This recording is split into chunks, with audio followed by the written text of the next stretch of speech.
બનાસકાંઠા જિલ્લાના વાવ તાલુકાના માળકા ગામે માહેશ્વર મહાદેવના પ્રથમ પાટોત્સવની ઉજવણી કરવામાં આવી હતી, જેમાં ગત રોજ ભજન કીર્તન તેમજ લોક ડાયરામાં બહોળી સંખ્યામાં લોકો આવ્યા હતા.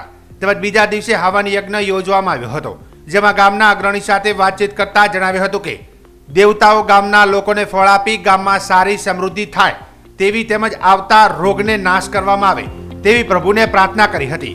કાર્યક્રમના અંતે માળકા ગામની તેમજ આજુબાજુની પ્રજા બહોળી સંખ્યામાં દર્શન અને ભોજન પ્રસાદનો લાભ લીધો હતો.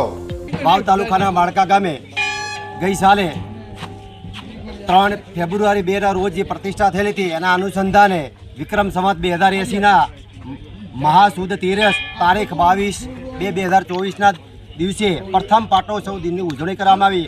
આગલા દિવસે એટલે કે 12ના દિવસે ભજન સત્સંગ એક લોકડાયરાનું આયોજન કર્યું. તેમાં પણ પુષ્કળ પ્રમાણમાં જનમેદની આવી હતી અને કલાકારોએ સાહિત્યકારોએ શિવજીના અને ડુંગરપરી બાપજી અને ચામુંડા માતાજીના ગુણગાન ગાઈ અને સરસ મજાના ડાયરાનું ભજન સત્સંગનું આયોજન હતું. બીજા દિવસે અમે આજે ગામ 18 આલમ સાથે અમે પ્રથમ પાટોત્સવ દિનની ઉજવણી કરી. એમાં પણ અમને ખૂબ મજા આવી. ગામવાસીઓ ખૂબ રાજી થયા અને હવનનું યજ્ઞ કર્યું હતું. યજ્ઞ દેવતાઓ અમને સારી રીતે ફળ આપે અને ગામમાં સારી રીતે સમૃદ્ધિ થાય, કોઈ પણ રોગ આવતો હોય તો નાશ પામે એવી પ્રભુને અમારી પ્રાર્થના.